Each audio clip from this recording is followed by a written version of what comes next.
C'est fait après 10 semaines de préparation et je viens de réussir ma certification CompTIA Security Plus. Et laissez-moi vous dire que ce n'était pas exactement ce à quoi je m'attendais lors de cet examen. Il y a beaucoup de choses que j'aurais aimé savoir avant de commencer la préparation de cette certification. J'ai eu beaucoup de surprises. Surtout, restez jusqu'à la fin de cette vidéo parce que je vais vous dévoiler comment est-ce que cette certification change ma vision globale actuelle de la cybersécurité. Et également, je vais vous présenter le profil IT qui vous correspond. Et en fonction de ça, vous recevrez un guide offert qui vous permet l'opportunité qui peut vous s'ouvrir un profil comme le mien et également un profil comme le vôtre si votre profil est similaire au mien ou alors tout simplement si vous êtes dans l'IT en général. Ce que je vais vous partager aujourd'hui va vous permettre d'économiser des semaines de préparation et également de maximiser vos chances de réussite afin de quasiment être certain de pouvoir réussir cette certification au premier essai. Moi, je suis Abel Otouche, je suis ingénieur réseau et sécurité et je vais vous partager mon expérience sans filtre dans cette vidéo. Si vous êtes intéressé par le réseau, l'IT et la cybersécurité ou encore le cloud, mais que vous ne savez pas exactement quel est votre profil actuel ou alors vers quel type de formation vous devez vous orienter, dans la barre de description, vous allez retrouver un quiz. Dans ce quiz, j'ai segmenté les questions afin qu'en moins de 2 minutes, vous pouvez retrouver exactement quel est le profil IT qui vous correspond. Et en fonction de ça, vous recevrez un guide offert qui vous permet de mettre en place une stratégie pour votre carrière. Cette stratégie va vous accompagner à moyen long terme afin de pouvoir vous assurer de réussir votre parcours dans l'IT. Si le contenu vous intéresse, n'hésitez pas à vous abonner et à un pouce bleu. Moi, ça permet de référencer la vidéo et ça me fait énormément plaisir. Ça me permet également de comprendre qu'il y a des personnes qui s'intéressent à ce contenu.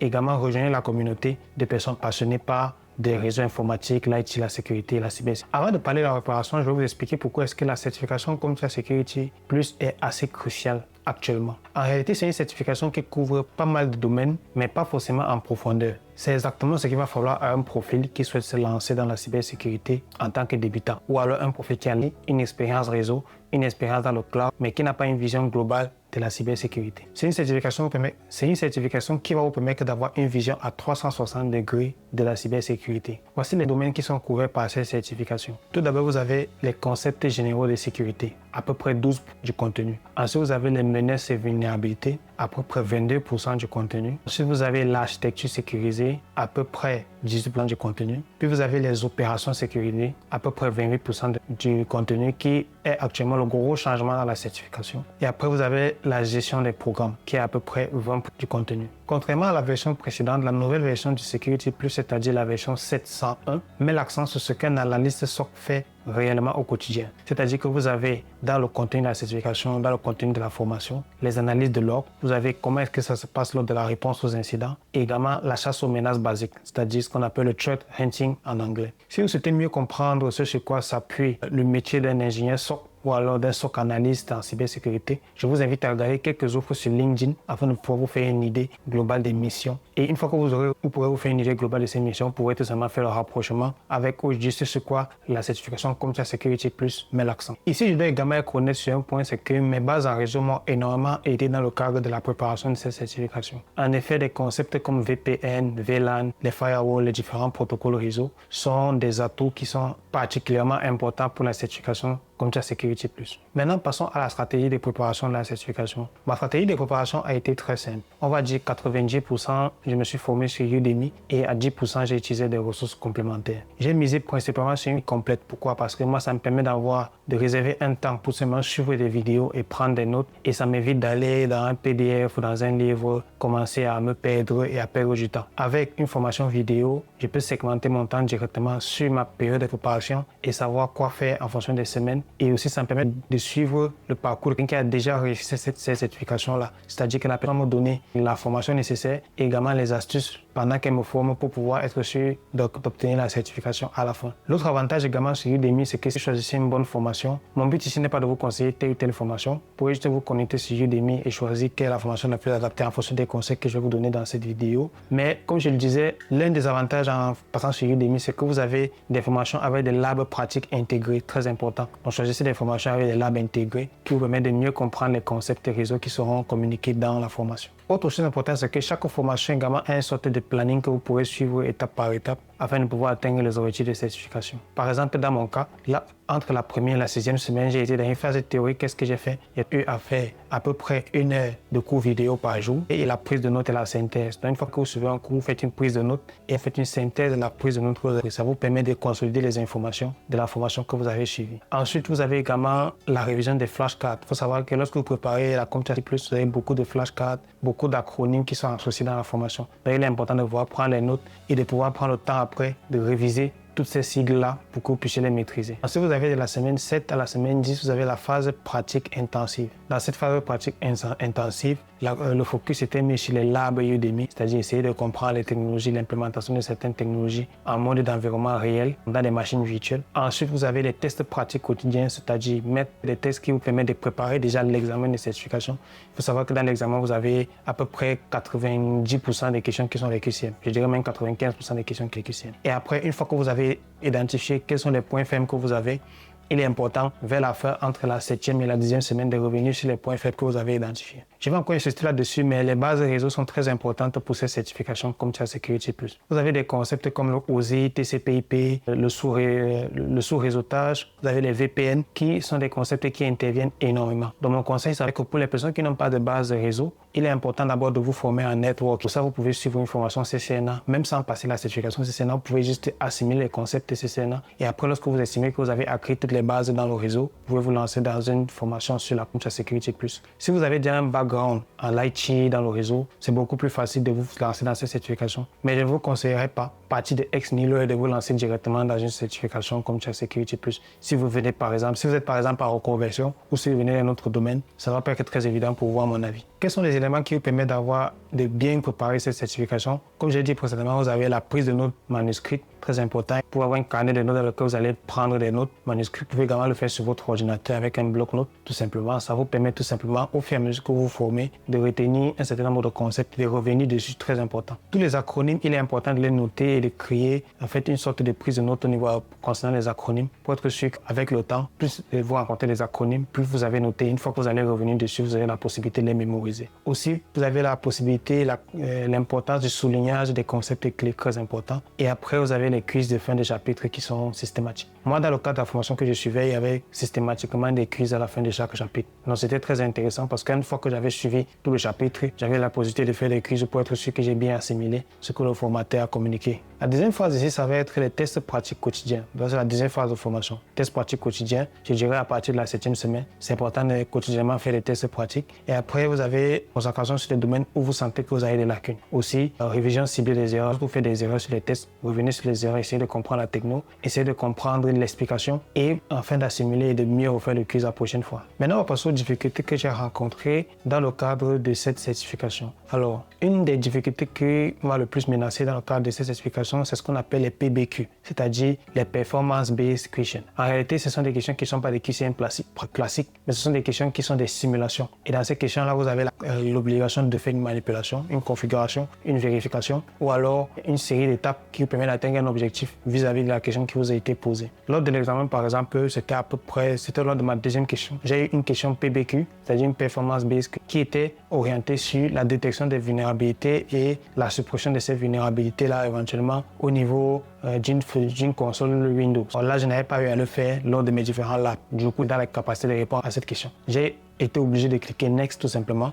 J'avais perdu les points concernant cette question, ce qui ne m'a pas empêché de réussir la certification. Ce qui veut dire que cette certification-là n'a pas pour objectif que vous maîtrisez forcément tout ce qui concerne la cybersécurité à 100%. Ça vous demande tout simplement une vision globale, une connaissance globale, mais ce n'est pas forcément une connaissance approfondie des domaines. Maintenant, il y a des formations des certifications qui sont spécialisées, qui vous permettent d'aller plus en profondeur, par exemple sur la gouvernance, la gestion des risques, le hacking, le SOC et tous ces domaines de la cybersécurité. Autre point important, c'est la gestion du temps. Dans l'examen, vous avez 90 questions pour 90 minutes et à peu près 85 questions sont des questions. Normalement, si vous avez bien préparé vos QCM, c'est-à-dire si vous préparez bien vos simulations d'examen, normalement, les questions, vous pouvez les faire assez rapidement. Après, il y a des questions qu'on découvre qui sont parfois nouveaux, mais généralement, quand vous avez bien préparé vos QCM, ce sont des QCM, soit c'est des questions que vous connaissez déjà, soit c'est des technologies ou alors des concepts que vous maîtrisez. Donc, du coup, répondre aux QCM, ça va prendre très peu de temps. Maintenant, c'est les performance-based questions qui peuvent prendre un peu plus de temps en fonction du statut auquel auquel vous êtes allé, en fonction de votre niveau et de comment vous êtes préparé aussi. Voilà, si jusqu'ici, je vous ai donné pas mal d'informations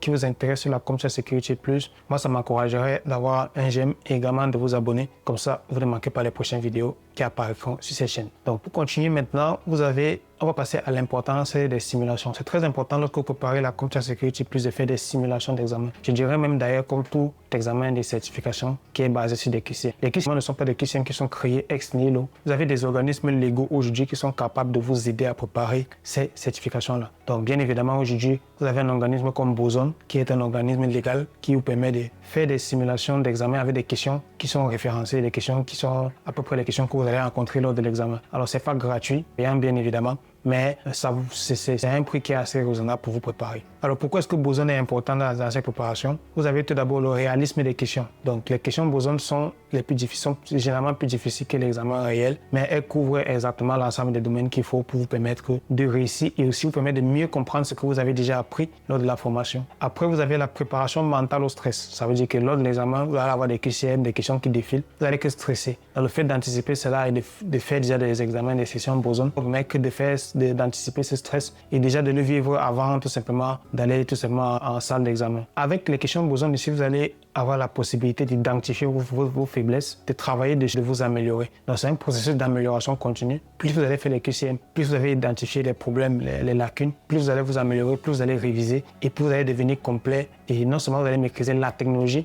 mais vous allez également avoir la capacité de préparer et réussir l'examen. En termes de budget, pour Boson, à peu près, je pense que c'est 99 € par mois ou alors 99 € pour plusieurs mois. Il faut voir en fonction de l'examen que vous prenez. Si vous avez le cours, si vous prenez par exemple cours Udemy, les cours peuvent être 10, 20, 30 € ce type de cours. Il y a rarement des cours à peu plus de 50 €, rarement. Mais pour le CompTIA Security, je pense que c'est un peu moins que 50 €. Donc à peu près à 150 € sur 2 mois, vous avez la possibilité d'avoir tout ce qu'il faut pour vous préparer. Maintenant, passons à l'impact concret de ces certifications sur ma carrière actuellement. Moi, je suis ingénieur réseau sécurité de base. Je travaille sur les équipements réseau et je travaille également sur les équipements sécurité. Maintenant, avec l'ajout de la CompTIA Security Plus, ça me permet d'avoir une vision beaucoup plus large de la cybersécurité. Il est bien vrai que moi, j'ai fait un master architecture réseau et cybersécurité. Mais lorsque j'ai fait ce master, je n'avais pas d'appétence, ou je n'avais pas forcément la capacité de me projeter et d'avoir une vue globale en cybersécurité parce que j'étais concentré sur uniquement la sécurité réseau. Maintenant, avec ces certificats, ça me permet de raviver un certain nombre de connaissances. C'était d'abord mon premier objectif. Et une fois que j'ai ravivé ces connaissances-là, je peux maintenant avoir des perspectives plus intéressantes par rapport à mon profil. En termes de postes qui s'ouvrent, lorsque vous réussissez cette certification et que vous avez un profil déjà avéré et une expérience dans l'IT, vous avez des postes comme SOC qui s'ouvrent à vous dans les grandes entreprises. Vous avez des missions de consulting sécurité que vous pouvez faire avec un TJM en freelance qui peut varier entre 500 et 700 €. Aussi, vous avez des possibilités d'évolution vers l'architecture sécurité et vous êtes également éligible au clearance sécurité pour les secteurs, c'est pour les personnes qui ont des accréditations ou alors qui ont tout simplement déjà une expérience et des clients qui sont dans ce domaine, dans les domaines sensibles. Et vous avez également la possibilité d'avoir une mobilité internationale facilitée. En termes d'impact salarial aussi, c'est très intéressant parce que vous allez investir dans la certification. La certification coûte entre 300 et 400 €, à peu près 400 € que moi j'ai payé. Mais en termes de retour sur investissement, moi au niveau de mon employeur, ça fait une certification en plus pour l'année. Ça me permet d'avoir un levier de négociation lorsque je vais demander un nouveau salaire. Au niveau des clients en freelance, vous permet également de faire valoir vos compétences tout simplement par l'intermédiaire de certification auprès des RH. Et lorsque vous faites les entretiens, vous avez la possibilité de démontrer effectivement que vous avez la capacité de maîtriser un certain nombre de technologies ou alors un certain nombre de concepts de cybersécurité pour que vous puissiez travailler sur des projets intéressants. Maintenant, la fourchette de salaire, bien évidemment, la fourchette de salaire dépend de l'environnement dans lequel vous êtes. Mais en fait, la fourchette de salaire va varier entre 50 000 € annuels jusqu'à plus de 100 000 € annuels en fonction de si vous êtes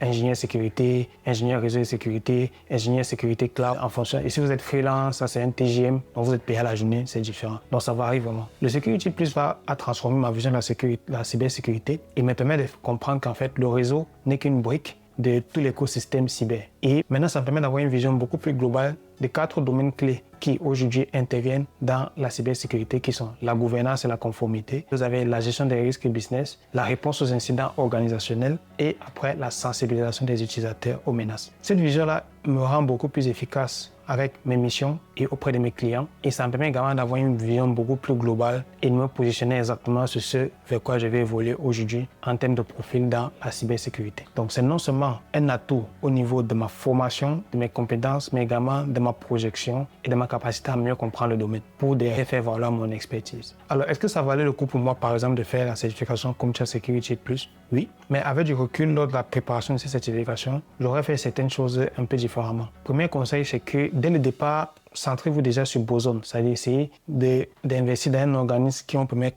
d'avoir des quiz et d'avoir des simulations d'examen très rapidement. Vous aurez toujours des questions nouvelles, des concepts nouveaux, mais ça vous permet de vous préparer dès que vous maîtrisez les concepts. Renforcez vos bases en scripting, ça veut dire que vous avez dans cet examen-là une partie qui est liée à ce qui concerne les bash. Alors, nous tous, on n'est pas toujours très à l'aise en programmation, mais c'est très important de pouvoir regarder au moins qu'est-ce qui est fait dans ce domaine-là pour être sûr de ne pas être surpris ou alors ne pas être largué lors de l'examen. Ensuite, assurez-vous de faire le maximum de performance-based questions avant d'aller à l'examen parce que les performances ont une certaine valeur dans cet examen-là et si vous ne les avez pas bien préparés, vous allez tout simplement passer à côté de beaucoup de points. Voilà, c'est tout pour cette vidéo. Aujourd'hui, la certification CompTIA Security Plus pour vous mettre que de franchir un palier grâce à cette vidéo, alors je pense qu'elle mérite votre abonnement. Pour ceux qui sont intéressés à découvrir quel est leur profil IT actuellement sur le marché, vous avez dans la barre de description un quiz qui est 100% qui vous permet de découvrir quel est votre profil IT. Une fois que vous aurez rempli le quiz, vous allez recevoir par mail un guide qui vous permet de mettre en place votre stratégie de carrière. Ça peut être une stratégie dans la cybersécurité, dans le cloud, dans le réseau ou alors dans 2 domaines en même temps. Ça dépend. Dans les commentaires, dites-moi si vous êtes intéressé par la certification CompTIA Security Plus. Est-ce que vous avez déjà essayé de faire? On se dit dans une prochaine vidéo. Merci.